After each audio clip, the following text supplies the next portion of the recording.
Mais uma vez, Amém. é motivo de muita alegria estarmos hoje aqui no nosso terceiro estudo bíblico sobre aconselhamento. É o nosso terceiro encontro. E eu estou muito feliz pelo que Deus já tem feito através dessas mensagens, tanto com alguns irmãos daqui, como alguns irmãos de longe que têm acompanhado, e também pessoas que têm procurado para receber o tratamento bíblico, que a gente sabe que a palavra de Deus é fonte para curar pessoas. Você acredita nisso? Amém. Semana passada a gente falou sobre o abatimento de Elias. Quem lembra disso? Balança a cabeça assim. A gente falou de Elias. Amados, e o que eu acho incrível da história de Elias, eu estava pensando hoje, é que Elias, quando aconteceu aquilo, foi no período da lei, foi no período do rigor da lei, foi no período daquela grande justiça e juízo de Deus para com Israel. E mesmo assim, mesmo naquele período da lei, nós vimos um profeta de Deus, Elias, tomado de um abatimento, tomado de um momento de desesperança, tomado de um momento de desespero. Vocês se lembram? Ele se recolheu, saiu de perto de tudo e de todos, foi para o deserto, sozinho. Deus se mostrou presente, Deus se identificou na situação dele e mandou um anjo para ajudar Elias. E parece que Elias iria se levantar, iria se reerguer, iria continuar, mas Elias volta para a mesma situação que estava. Meu Deus, eu acho isso incrível demais. Sabe quando Deus estende a mão, quando Deus nos ajuda, e vem uma palavra que mexe com o nosso coração, e a gente acha que as coisas vão acontecer, a gente acha que nós mesmos vamos superar, que nós mesmos vamos prosseguir, e quando a gente dá um passo, a gente percebe que a gente ainda precisa de cuidado, a gente não consegue avançar tão somente. E o que eu acho bonito na história é que Deus mais uma vez enviou o anjo. Sabe, o Deus que faz de novo pela vida dos seus servos, o Deus que estende a mão de novo, o Deus que ajuda de novo, o Deus que se mostra presente de novo, o Deus que faz mais uma vez. Meu Deus, nossos corações precisam ser inundados dessa palavra de esperança, porque se Deus já fez por você, e de repente você não está da forma que você sabe que você poderia estar, quem me entende quando eu digo isso? De repente você acha, pensa que não está do jeito que você poderia estar, não está fazendo aquilo que você acha que poderia estar fazendo, que você não está, sabe, sendo de tamanha utilidade que você poderia estar, e simplesmente Deus vai lá e ajuda você de novo, e Deus graciosamente, esse Deus vai lá e estende a mão de novo. Foi isso que Deus fez com Elias, no abatimento de Elias. E como se não bastasse, parece que Elias agora iria superar, Elias agora iria voltar à jornada profética, que agora iria acontecer, mas Elias entra no fundo de uma caverna. Meu Deus, parece que agora as coisas iriam andar, mas não. E o que eu acho lindo também é porque Deus não manda mais anjo, agora Deus vai lá pessoalmente e visita o profeta. Deus vai lá pessoalmente e visita Elias. Não manda um anjo, ele vai pessoalmente. E como é que ele visita Elias? A palavra de Deus mostrou, irmã Zélia, Deus visitou usando uma voz mansa e delicada. Não foi uma voz acusadora, uma voz que aponta, uma voz que condena, uma voz que, sabe, exorta. Não, foi uma voz mansa e delicada. Amados, eu estou pintando um cenário, um quadro diante dos nossos corações, porque esse é o modelo bíblico. Esse é o Deus que se importa com aquele que está mentalmente abatido. É isso que Deus faz com aquele que simplesmente a mente não está saudável. É assim que Deus quer tratar quem está com depressão, quem está com o transtorno de ansiedade generalizada, quem está com síndrome do pânico, quem está com transtorno de bipolaridade e tantas outras nomenclaturas que estão surgindo ultimamente. E a igreja por muito tempo apenas condenou, apenas apontou, apenas, serviu como um tribunal de julgamento para essas pessoas. Mas eu louvo a Deus porque tem chegado um tempo em que o próprio Deus está despertando a igreja para, ao invés de ser tribunal, ser hospital da alma, ao invés de apontar, estender a mão. É muito diferente. Ao invés de condenar, oferecer a cura, ao invés, de usar uma palavra no sentido de sem sabedoria, usar uma palavra que cura, uma palavra que vem de Deus. Esse modelo de Elias é o modelo que nós temos que adotar.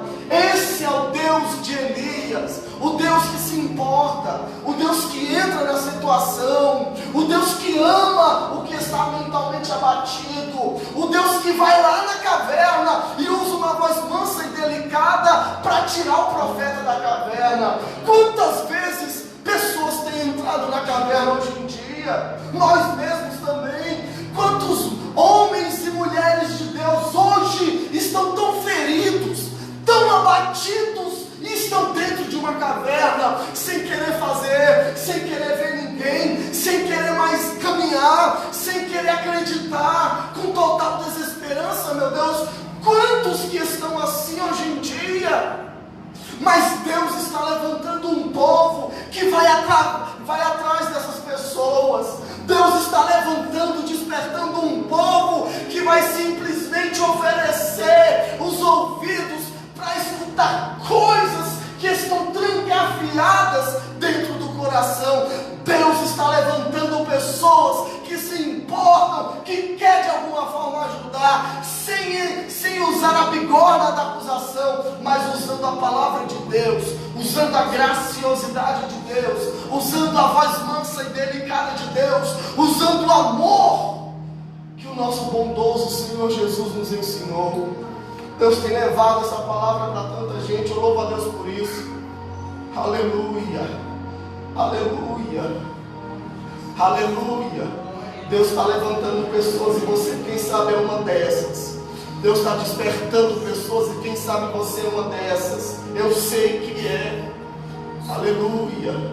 A gente tem recebido mensagem de pessoas que têm passado por situações, e eu creio 100% que a palavra de Deus é fonte para curar essas pessoas. Eu creio, se por acaso tem pessoas assim aqui agora, aonde você estiver, aonde Deus mandar essa mensagem, aonde Deus soprar essa palavra, saiba que o Deus de Elias ainda se importa. O Deus de Elias entra nas cavernas para tirar profeta de caverna. O Deus de Elias quer tirar você daí e trazer para a glória dele, para a presença dele, para fazer de novo aquilo que um dia já foi feito.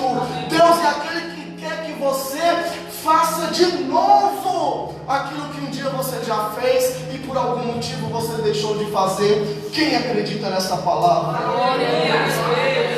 Aleluia, Deus. Aleluia. Hoje eu quero mostrar a forma que eu fui confrontado na minha depressão quando eu sofri disso. Eu vou mostrar alguns momentos chave, de alguns ensinamentos que eu recebi naquela fase e que eu tenho usado como ferramenta para ajudar outras pessoas. Pode ser útil para você aqui agora, e pode ser útil quando você estiver frente a frente com uma pessoa que está talvez mentalmente abatido. Amém, meus amados irmãos? Eu quero aproveitar esse momento. Eu quero mandar um abraço para Aline Gabriele, Deus abençoe. Pastor Décio Ramalho, Deus abençoe o senhor, meu queridão.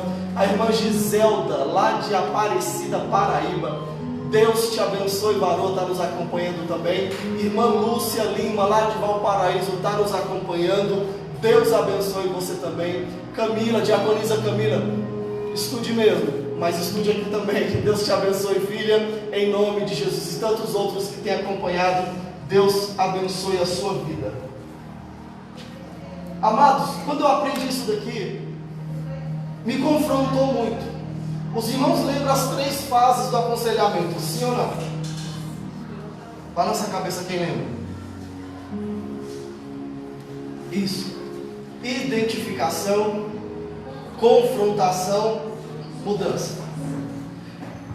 Esse quadro que a gente pintou aqui de Deus ajudando Elias, a gente vê esses 3 cenários. Deus indo lá, enviando o seu anjo, conversando com Elias, ajudando Elias, oferecendo pão e água, oferecendo pão e água de novo, com a voz mansa e suave. Isso é o que? Identificação. Quando foi que Deus confrontou Elias?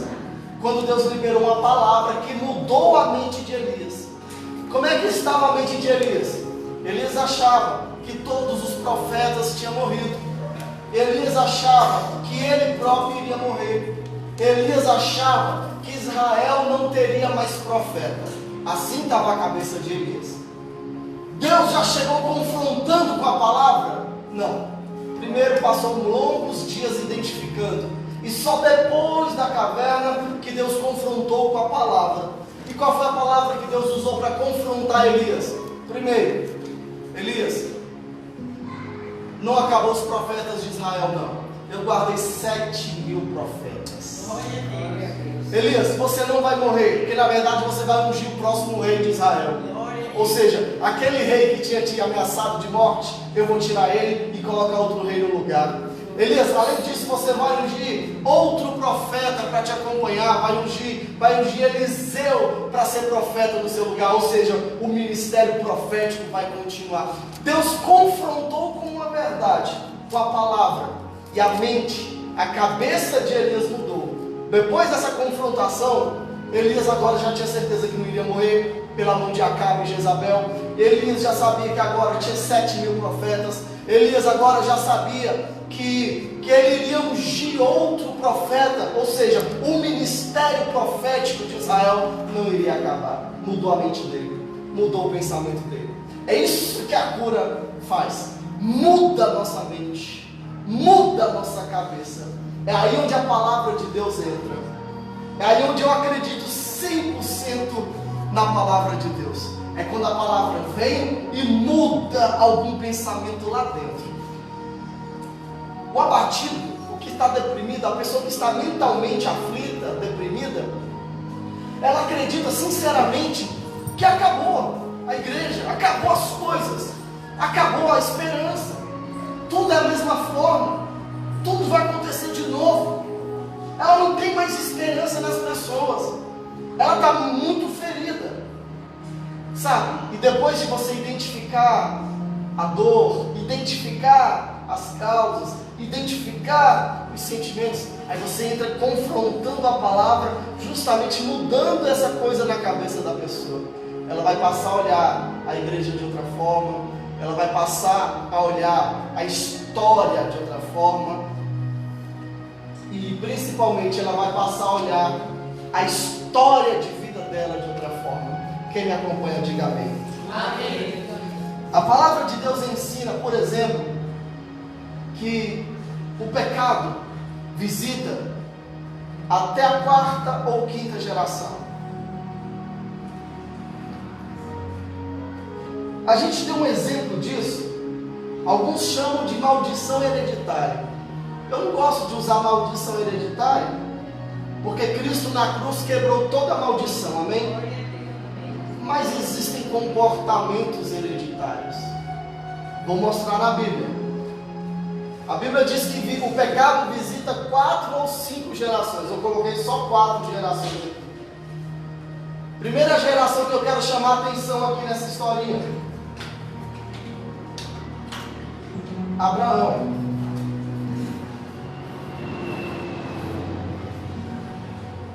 Qual foi o único errinho de Abraão? O único pecado de Abraão? Nossa, ele tinha uma esposa linda, Sara.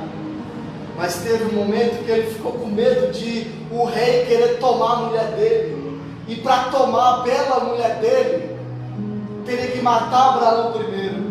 Então, para se safar da morte, o que ele disse? Ó, não é minha esposa, é minha irmã.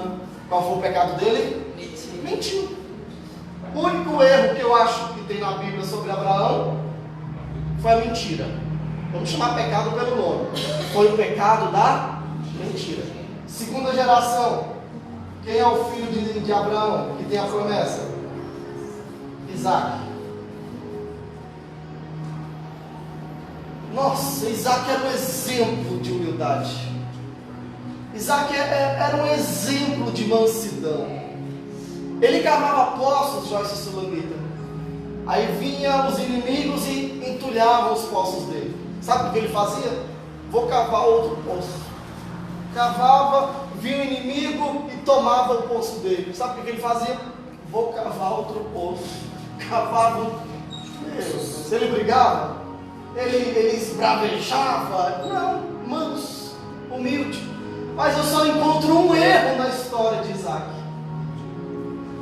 Qual foi o único erro que tem na história de Isaac? Ele chegou diante de um reino, sua esposa Rebeca tão bonita, ele ficou com medo do rei querer a esposa dele. O que ele fez? Mentiu. Não, Rebeca não é minha esposa, Rebeca é minha irmã. Mentiu. Qual foi o pecado de Isaac? Mentira. Qual foi o pecado de Abraão? Mentira. Vamos para a terceira geração. Quem tem a promessa depois de Isaac? Jacó. Mas parece que o caldo engrossou mais, né? Nossa, aqui a mentira já ganhou proporções muito maiores. Porque Jacó simplesmente se vestiu de pele de bicho. Aproveitou que o pai estava cego, o pobre Isaac já estava cego, apalpando lá na velhice para ver qual o filho que era, porque Jacó, né, ele era ruivo, ele era bonitinho assim, e seu irmão era muito peludo, né, parecia um bichinho, tadinho, ele gostava muito de selva, essas coisas, mas enfim, ele se vestiu de pele de bicho, mentiu para o pai, usou de mentira, o pecado da mentira. Vamos para a quarta geração. Vou colocar só assim, ó, os irmãos de José. Você conhece a história de José? Como é que foi a mentira aqui na quarta geração? Meu Deus. Aqui a mentira já foi cinematográfica. Simplesmente pegaram o moleque, jogaram num poço, mataram o animal, pegaram a roupa do moleque, banharam no sangue de animal, trouxeram a roupa do menino e mostrou para esse Jacó aqui que tinha mentido para o pai, para esse mesmo aqui, os filhos, chegou para ele com a roupa do filho José, ó, um bicho foi, matou e ele morreu. Olha que tamanha mentira. Agora observe que o pecado de Abraão foi mentira, o pecado de Isaac igualmente foi a mentira, o pecado de Jacó foi a mentira ainda mais grave, e o pecado dos irmãos de José foi uma mentira ainda muito pior. Aí eu chamo sua atenção para isso. Comportamentos hereditários, comportamentos que vão passando de geração em geração. Meu Deus. Você quer conhecer a história de uma pessoa? Faz assim, ó. Colocar de preto. Pergunte para essa pessoa informações sobre o seu bisavô. Poucos têm, né? Bisavô. Poucos têm. Essa é a primeira geração. Vai mais fundo, vai perguntando informações sobre o avô dessa pessoa. Depois, sobre o pai dessa pessoa. Depois que você tem informação da primeira, segunda, terceira geração, aí você vai entender a história dessa pessoa. Vou colocar assim, você.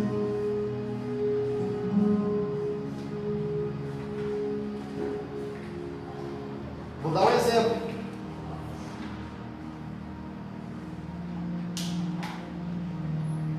A minha história, minha mamãe está aqui, minha irmã está aqui, sabe? A história que eu conheço do meu bisavô, por parte de pai, é que ele era o famoso Roseno, lá no Piauí. Cabra bruto. Cabra ignorante com a mulher, com a esposa. Cabra de muitas mulheres, não sei o que, essa história. A história que eu conheço do meu avô, que eu convivi com ele, um amor de pessoa, um excelente vovô, como eu amava estar perto do meu vovô. Mas as histórias que eu escuto dele, é que ele era também muito bruto com a esposa. Ele tem 3 filhos assim de esposas diferentes, e os 3 mais ou menos da mesma idade, eu descobri isso depois.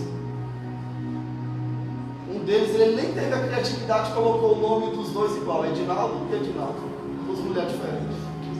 Eu cresci aprendendo que era o Edinaldo preto e o Edinaldo branco. A mesma história. Meu papai, um excelente pai, mas também repetiu as mesmas histórias do pai dele, que repetiu do pai dele. Aí chega eu aqui na 4ª geração. Imagina qual é o pecado que vai me visitar. Imagina quais são as armas que o diabo vai querer usar contra mim. Se não são os mesmos pecados e as mesmas armas que ele usou na vida do meu pai, do meu vovô e do meu bisavô.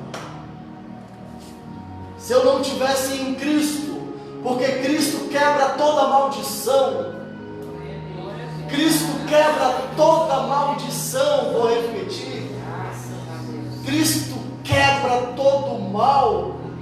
E se eu não tivesse em Cristo, se Cristo não tivesse me resgatado, eu tenho certeza que eu teria repetido a história do meu pai, a história do meu vovô, a história do meu bisavô. Até porque os irmãos sabem que foi justamente no momento de separação conjugal. Opa, estava quase o cenário montado. Eu já tinha uma filha com Sirlene, separados. O cenário já estava montado para eu repetir as histórias. Foi lá e Cristo, opa, não sei porquê, mas ele foi lá e me chamou e me trouxe para a presença dele. Quebrou a maldição. Mas quando eu estou diante da cruz do Senhor, quando eu estou diante da presença santa do Senhor, eu já falei qual a diferença de entrar na glória e entrar na santidade de Deus.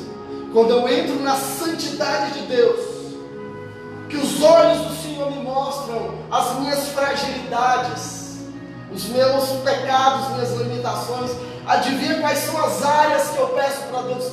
Deus, tem misericórdia de mim, não me deixe cair em tentação, livra-me do mal, pois teu é o reino, o poder e a glória para todo sempre. Amém. São nessas 2 áreas que eu vi na vida do meu pai, na vida do meu vovô e na vida do meu bisavô. Certa vez eu estava aconselhando um casal de noivos. Eles não são daqui não. E ela tinha um noivado perfeito, tudo lindo na presença de Deus. Mas ao longo dos gabinetes, a gente identificação, primeira fase, balança a cabeça. A gente identificou um medo no coração dela, uma insegurança de que ela iria se casar e não seria feliz. Mas era um casamento tão bonito, tudo bem planejado. Ambos estavam se guardando para verdadeiramente ter uma lua de mel. Tudo bem planejado, na presença do Senhor. Por que essa insegurança? Por que esse medo de casar e não ser feliz? Aí quando a gente fez isso daqui, a árvore genealógica dela, que a gente foi conhecer a história do pai dela, da mãe dela, dos tios, dos avós, ela não tinha nada de informação dos bisavós, mas só pela história dos pais, dos tios, dos avós, ela ficou assustada, com os olhos arregalados, olhando. Nenhum casamento da minha família, ela viu desenhado isso aqui, nenhum, a esposa foi feliz. Isso estava internalizado dentro dela, isso estava na alma dela. Não tinha um casamento como exemplo na família dela. Quando ela viu isso, ela ficou com cara de assustada. Aí ela entendeu o medo que ela estava sentindo, a insegurança de achar que iria casar e não ser feliz, porque na verdade a infelicidade no casamento era um comportamento hereditário. O que a gente fez? Levamos para a cruz. Levamos para Cristo. E Cristo tem poder, amados, para quebrar isso aqui, para quebrar a maldição, para quebrar esses comportamentos. Mas a pessoa tem que ser humilde para reconhecer. Aí você se lembra da história dos seus pais? Seus tios? Você se lembra das histórias dos seus avós? Quais são os comportamentos ruins, negativos, que você mais identifica nessas 3 gerações acima de você? Amados, geralmente vai ser esses comportamentos que vão, sem querer, sem você pensar, sem você achar que é, mas são esses comportamentos que você vai repetir, que você vai reproduzir. Pastor, eu identifiquei. Eu acho que eu estou sendo tão... fazendo o mesmo comportamento do meu pai, do meu avô. O que eu faço? Vai para a cruz. Vai para os pés do Senhor da cruz. Vai para aquele que levou sobre si toda a maldição. Vai para os pés daquele que levou sobre si nossas enfermidades. Se apresente de coração aberto para aquele que levou sobre si nossas dores. Vai para diante de Cristo, falando: Cristo, eu conheço a minha história, e agora, conhecendo a minha história, eu conheço a minha pessoa, e eu não aceito reproduzir comportamentos errados dos meus pais, e eu não aceito reproduzir comportamentos dos meus antepassados. Eu peço humildemente que esse comportamento seja quebrado em nome de Jesus. Eu não quero ser ignorante igual o meu pai foi, eu não quero ser viciado igual o meu pai foi, não sei. Você vai identificar os comportamentos que se repetem, e você vai chamar o pecado pelo nome e vai apresentar isso diante da cruz do Senhor. Quem me acompanha, diga amém. Amém. Cristo perdoa e purifica todo o pecado. Não é apenas perdoar, mas é purificar também. Qual é a diferença, pastor? Até aqui você tem sido perdoado, mas continua reproduzindo os comportamentos de seus antepassados. O que Cristo quer, além de perdoar, é purificar, é tirar esse pecado, é tirar esse comportamento. Meu Deus.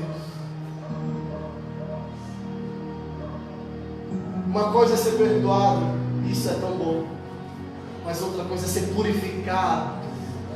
Aleluia. Você não precisa reproduzir tais comportamentos, não precisa. Cristo é a solução. Cristo cura, Cristo muda, Cristo transforma. É por isso que no aconselhamento a gente escuta a história da pessoa, a gente pergunta pelos pais da pessoa, como é que foi a infância da pessoa, justamente para a gente entender. Eu sei que na escola a disciplina de história às vezes não é muito legal, mas é só vendo a história da pessoa que você vai entender a pessoa que ela é hoje. E para entender no profundo, só quando você conhecer a história dos antepassados dessa pessoa. Amém, meus amados? Amém. Alguma pergunta até aqui? Perguntar. Pode fazer, pastora. Analisando, eu vejo que aí era só na parte de uma pessoa do casal, né? Fomos aí, Abraão e a esposa dele, né? E quando vem de ambos, A intensidade é maior. A força é maior. Mas eu, por exemplo, eu tive muito contato com meu avô paterno. Amava ir para a chácara dele. Acho que por isso que a gente gosta de chácara. Meu avô paterno, ele faleceu quando minha mamãe tinha 2 anos de idade. Era um bebê. Então eu não tive contato. Então assim, a história do meu avô paterno, para mim, tem muito mais influência. Então quando a gente conversa com alguém e tenta entender a história de vida da pessoa, a gente procura ver quem ela teve mais contato. Principalmente durante a infância, que é quando a mente da pessoa está sendo formada, né? Quem ela teve mais contato durante a infância, a adolescência. Então essas pessoas que ela teve mais contato, que ela escutou mais histórias, são através disso que o caráter, né? A mente da pessoa está sendo formada. Mas realmente, se a gente identifica dos dois lados da árvore, parece que a carga, né, eu que fiz. é muito maior. Meu pai e minha mãe puxou para um lado, puxou para o outro. Da família do meu pai era ele, e da parte da minha mãe ele e meio. Aí de lá veio a nossa, como é que diz aí? Genealogia. E aí de lá para cá, ontem eu estava falando com eu falei, nós temos que orar, nós temos que deixar. Agora já tem várias pessoas crentes na nossa família, nós temos que unir as nossas forças e batalhar contra essa sorte maligna que vem despencando de lá para cá, e atingindo. Meu Deus, todo caso é sério. É sério, eu acredito, verdadeiramente acredito, que o inimigo se aproveita disso e investe nessa área. Exatamente as armas que ele vai usar é nessa área. Mesmo a pessoa sendo crente, é onde essa pessoa vai receber tentação. É onde o inimigo vai armar ciladas, sabe? É por isso que a vigilância tem que ser dobrada quando ele identifica algum pecado que está se repetindo de geração em geração. A minha mãe, só mais um. A minha mãe, ela se ajoelhava no meio-dia, no meio do sol quente, e pedia, dizia assim: tenho fé em Deus do tudo da peste, que tu é morrer de 50 para cheirar pelas costas. Isso ela se referia aos meus irmãos, a nós, sabe assim. Então, esse negócio pesou, sabe, nos nossos ombros. Pesou muito, tanto que nós temos um irmão que apareceu faz muito tempo, ele tinha 30 anos nessa época e nós não sabemos. O pecado da sua mãe aí foi de jogar maldição para os próprios filhos. Olha só como é forte isso. O que tentará reproduzir na senhora, hoje não, porque a senhora já está em Cristo, graças a Deus. Mas a arma que poderá vir forte da parte do inimigo contra a senhora é de usar a própria boca para fazer algum mal, para amaldiçoar o próprio filho. E é justamente nessa área que a irmã vai vigiar. É claro que falando a grosso modo, que a gente teria que escutar muito mais a história. Mas realmente, quando a gente identifica algum pecado mais forte, é nessa área que a gente intensifica a vigilância. Quando eu falei sobre isso a primeira vez, uma pessoa foi falar sobre outra e identificou o problema do alcoolismo. Aí quando foi olhar nas outras gerações, alcoolismo,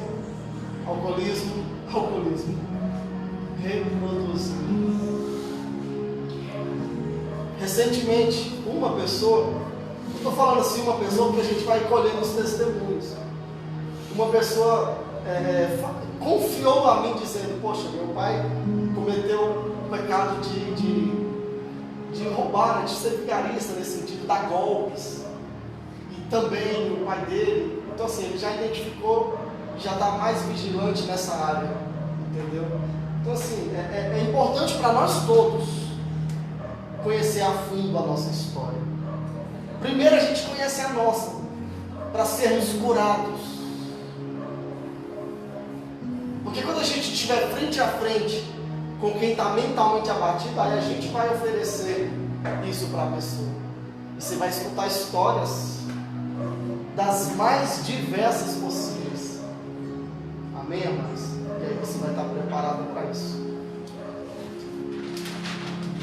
Mas a grande confrontação que eu recebi, quando eu estava mentalmente abatido, foi nesse texto de 2 Timóteo, capítulo 4, do versículo 9 ao 13. Quem tiver Bíblia pode abrir, quem quiser anotar pode anotar. 1 Timóteo, capítulo 4, versículo 9 ao 13.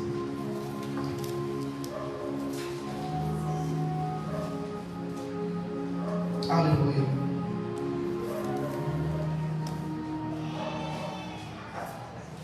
Segundo Timóteo, capítulo 4, versículo 9 até o 13. Amados, eu queria que seu coração se abrisse ainda mais para esse texto. Esse texto me confrontou demais e mudou minha mente. E é esse texto que eu uso na maioria das vezes para confrontar quem está com a mente abatida, deprimida, desesperançosa, sabe? Quem está na caverna, quem está em situações assim, quem está passando por dias de Elias. É esse texto aqui. Acompanhe comigo. Peraí, volta para cá, olha para cá. Perfeito. Deixa eu situar vocês. Aqui é Paulo escrevendo uma carta para Timóteo. Aqui é Paulo escrevendo a sua última carta. Ele escreveu carta para os Romanos, Coríntios, Tessalonicenses, para Tito, para Filemão, para esse próprio Timóteo. Mas agora é a última carta dele. E por ser a última, claro que iria ter um ensinamento assim, chave de ouro, né? O grande finale. Pois bem, Paulo está preso. Ele está preso e vai fazer uma lista de pedidos para Timóteo. Você vai identificar 5 pedidos de Paulo, o grande apóstolo, nos seus últimos dias. Quais seriam os últimos pedidos dele para o seu filho na fé, Timóteo? Agora sim, vamos para o texto. 2 Timóteo capítulo 4, versículo 9 diz assim: procura vir ter comigo depressa. Paulo está pedindo isso para quem? Paulo está pedindo isso para quem? Para Timóteo. Da lista de 5 coisas, qual é a primeira coisa que Paulo está pedindo? Timóteo.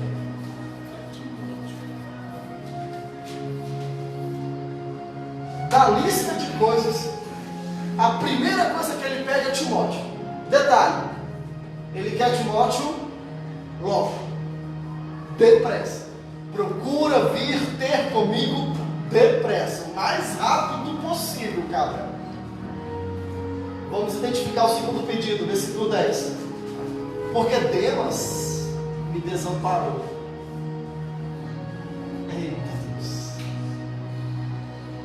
Caminhada cristã, você vai sofrer com desamparos de pessoas. Esteja preparado, crente. Porque Demas me desamparou, amando o presente século, e foi para Tessalônica, e Crescente para a Galácia, Tito para a Dalmácia. Só Lucas está comigo. Toma Marcos e traze-o contigo. Percebeu o segundo pedido? Toma Marcos e traze contigo. Ou seja, qual a segunda coisa que Paulo pede para Timóteo? Marcos.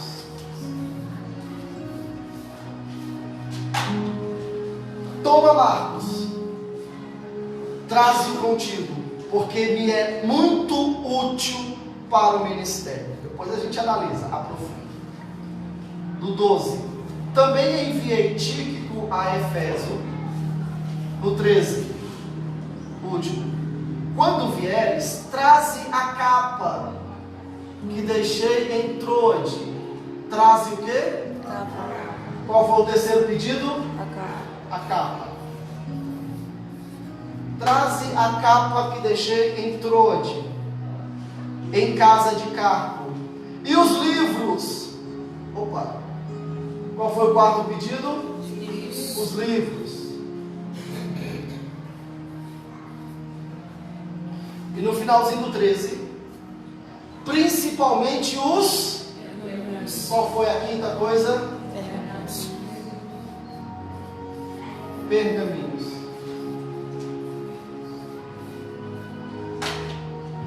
Uau! Olha para isso aqui, amados. Último pedido de Paulo, às vésperas da morte, às vésperas da condenação, preso. Último pedido que ele faz. Ele faz uma lista de 5 pedidos. 5 pedidos. Primeiro pedido que ele faz, de uma pessoa. Segundo pedido que ele faz, uma pessoa. Terceiro pedido que ele faz, de uma coisa. Quarto pedido que ele faz, de uma coisa. Quinto pedido que ele faz, de uma coisa. A hora que muda. Pessoas são mais importantes que coisas. Mas na cabeça do deprimido não é assim. Na cabeça do deprimido, se ele puder passar o dia inteiro na frente da Netflix, é melhor. Se ele puder passar o dia inteiro no quarto trancado, sem ver pessoas, é melhor. Por isso que esse é o texto de confrontação. Antes de qualquer coisa, antes de objetos, muito mais importante que coisas, muito mais importante que objetos, são pessoas. E olha que objetos são esses. Primeiro objeto que Paulo pediu, a sua capa. Uau! Quando o homem de Deus pega a sua capa na Bíblia, que ela tem uma simbologia profética, ministerial. É importante para Paulo? É. Qual foi o segundo objeto que Paulo pediu? Seus livros. Quem é homem de Deus sabe o valor que os seus livros têm. Sabe o valor que seus livros têm. Os livros são importantes para Paulo? Muito. Terceiro objeto que Paulo pediu, os pergaminhos, amados. A Bíblia eram pergaminhos, um separado do outro, eram livros. Ou seja, esse quinto pedido aqui, a gente pode compreender como Bíblia, porque eram os livros separadinhos, o pergaminho de Isaías, o pergaminho de Salmos, os pergaminhos, era a Bíblia.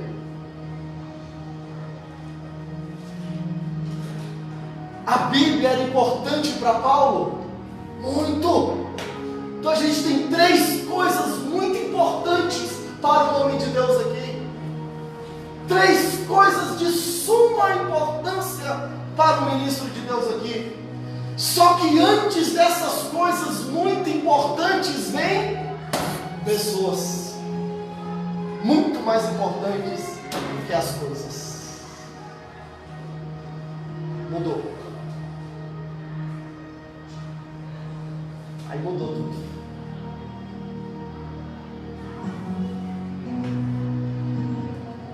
Porque o mentalmente abatido, eu queria ficar o dia inteiro lendo o livro. O dia inteiro lendo a Bíblia. Aí eu escuto uma palavra dessa. Que pessoas são mais importantes que coisas. Que pessoas, aí quando mudou, que pessoas precisam de pessoas. Paulo está pedindo pessoas perto dele. Se eu passo o dia inteiro com os pergaminhos, mas não quero passar um minuto com ninguém, tem que mudar aqui dentro. Se eu passo muito tempo com os livros, mas não dedico nenhum do meu tempo zero com pessoas, tenho que mudar alguma coisa aqui. E se eu sou tão dedicado aos meus objetos pessoais e não sou dedicado com as pessoas, tem que mudar alguma coisa aqui. Quem me acompanha, diga amém. Antes de qualquer coisa, pessoas. Balança a cabeça se você está me acompanhando.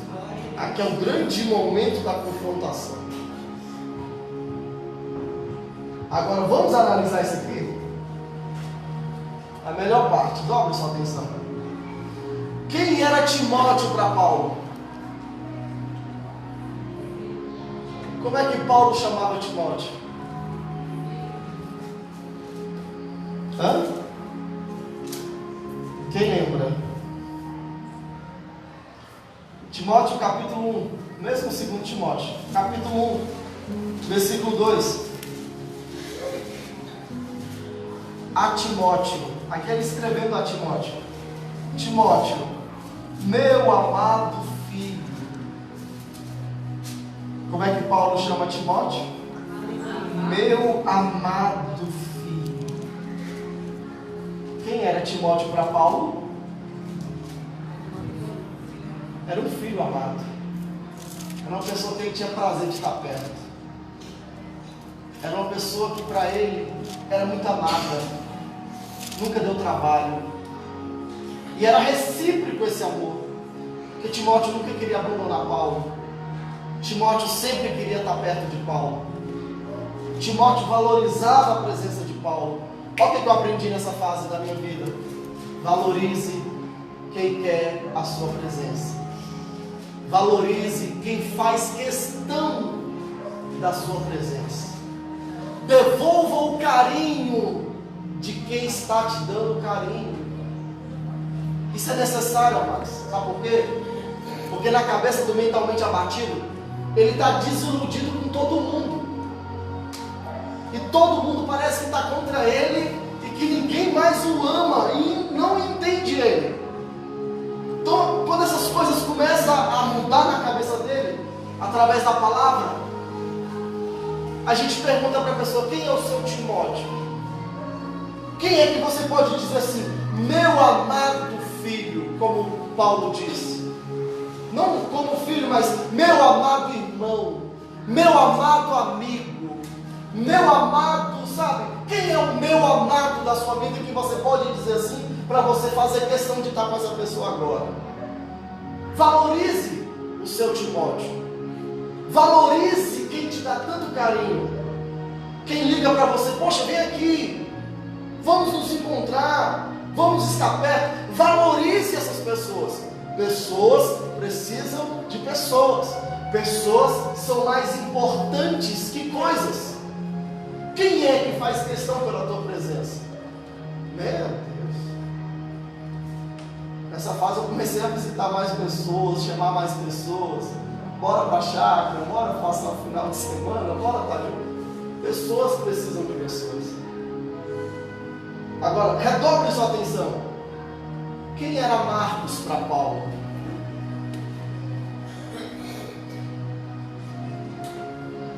Primeira viagem missionária de Paulo, Barnabé e Marcos.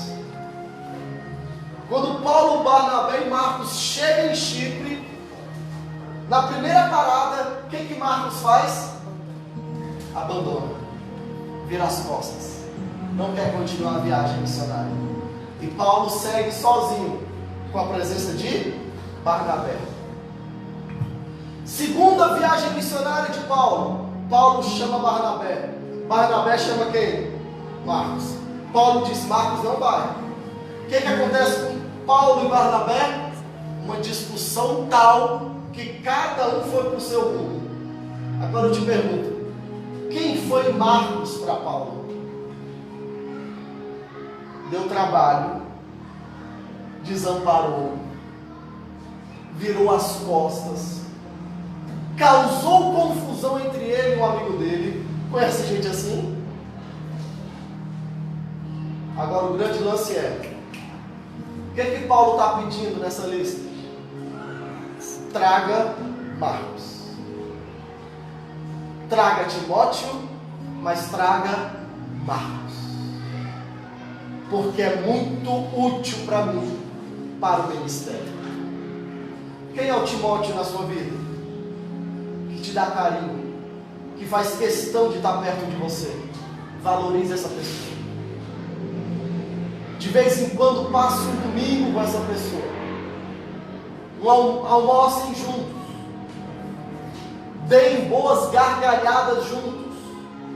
Não precisa falar de igreja, de coisas espirituais. Tão somente converse com o seu Timóteo. Bata um papo, se divirta. Na presença do Senhor, claro. Mas quem é o Marcos na sua vida? Que te desamparou, que te deu trabalho, que virou as costas, que causou intriga. Quem é o Marcos na sua vida? Ele é útil para o seu ministério. Vou trazer para perto, pastor? Não. Mas precisa ter um momento preparado pelo próprio Deus para acertar as contas. Pedido de perdão, abraço, reconciliação. Entende que o Marcos não foi companheiro de Paulo. Timóteo foi. Entenda que o seu Timóteo vai ser seu companheiro, seu amigo, seu irmão. Porque na angústia, né? Nasce o irmão. Na angústia nasce o amigo. E é amigo mais chegado que irmão. Esse é o seu Timóteo. Mas lembre que você tem um Marcos também. E você não pode ter rancor com o teu Marcos. Você não pode guardar mágoas com o seu Marcos. Você não pode guardar história de atrito, de confusão, de desamparo, de virar as costas. Seu coração não pode abrigar isso.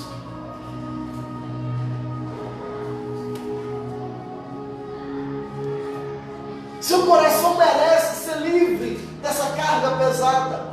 Seu coração merece ser livre dessa mágoa. Seu coração merece ser livre de qualquer resquício de rancor, de lembrança, de memória ruim com o teu Marcos.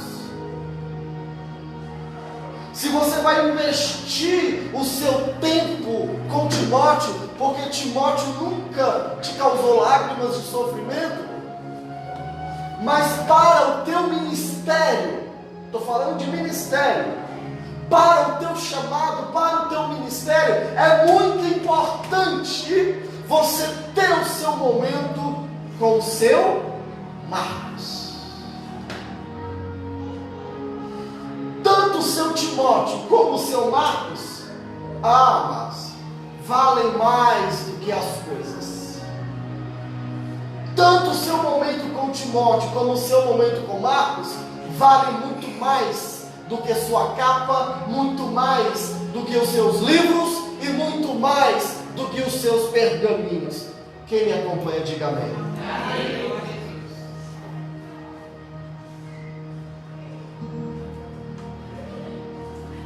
Meu Deus.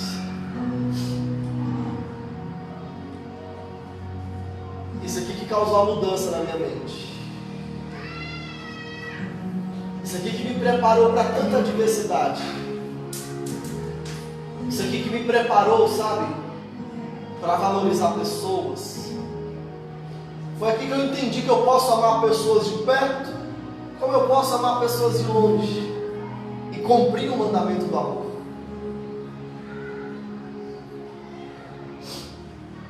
Mas foi aqui que eu aprendi que meu coração,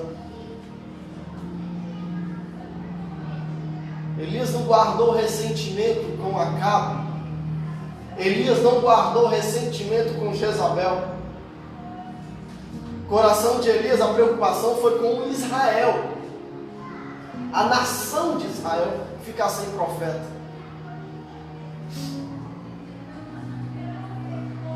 Cuide do seu Timóteo, mas cuide também do seu Marcos. E depois de você cuidar do seu Timóteo, depois de você cuidar do seu Marcos, valorize as coisas que Deus te deu. Balança a cabeça. Valorize sua casa, seu carro. Valorize o que você tem que valorizar, que Deus acrescentou na sua vida. Mas antes, seu Timóteo, seu Marcos. Valorizou o que Deus te deu? Valorize os livros, amados. Aqui a gente já começa com a mudança. Quem lembra do terceiro estágio do aconselhamento? Balança a cabeça. Mudança. Aqui já entra com a mudança. Livros. Valorize livros. Leia. Escreva. Leia bons livros. A gente tem tantos bons livros. Valorize os livros. Estude. A mudança de hábitos. Estude. Faça um curso. Faça uma faculdade. Por que não? Qual curso você sonhou em ter? Ainda que não seja para uma profissão, mas uma formação para você. Por que não? Por que você não pode? Estude. Valorize os livros. Claro que antes de valorizar os livros, você já aprendeu a valorizar pessoas. Mas invista em você. Para mãe de família. Quem é mãe de família? A mãe de família cuida tanto do marido, sim ou não? Cuida tanto da casa. Cuida tanto dos filhos. As que são obreiras. Cuida tanto da igreja, das coisas da igreja. Poxa, vamos parar um pouquinho para cuidar de você também? Vamos cuidar de você também? Cuidar da sua mente. Colocar sua mente para se movimentar, para estudar. Valorize os livros. E fechando, não podia deixar. Valorize os pergaminhos. O que são os pergaminhos?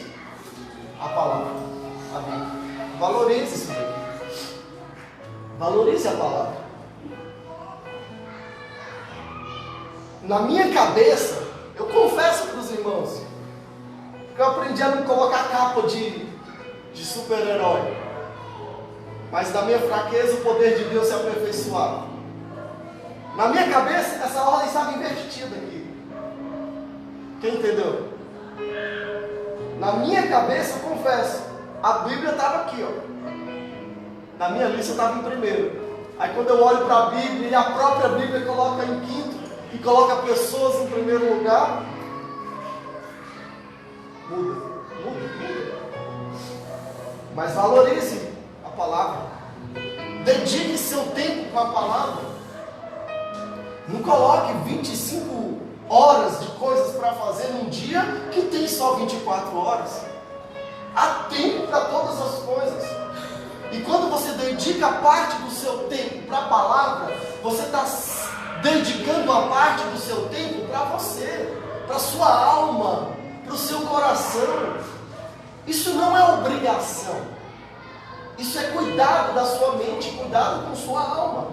Se os estudos vão fazer bem para a tua mente, para a sua inteligência, a palavra vai fazer bem para a tua alma, vai fazer bem para o seu coração.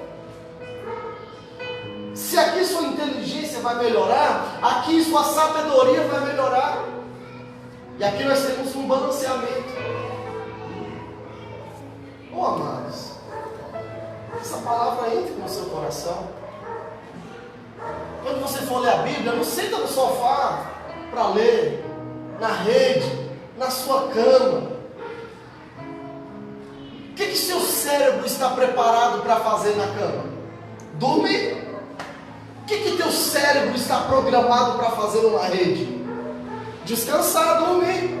O que teu cérebro está preparado para fazer no sofá? Assistir imagens ali é muito mais atrativo que páginas. Aí tu pega a Bíblia e vai ler na cama. O que teu cérebro entende quando você deita na cama? Dormir. Aí o que você vai sentir quando você está lendo a Bíblia? Eita, tem crente aí que Deus está falando. Aí você pega a Bíblia para ler na rede. Na segunda página, as letrinhas já estão. No sofá a mesma coisa. Vai ler a Bíblia? Igual o professor ensinou na escola, quem lembra? Vai para a mesa. O que seu cérebro está acostumado a fazer na mesa? Hã? Pois é. Não, você não vai sentir fome na hora não. Você vai se alimentar espiritualmente. Vai sentar com a coluna reta. Ângulo de 90 graus aqui na perna. Postura ereta.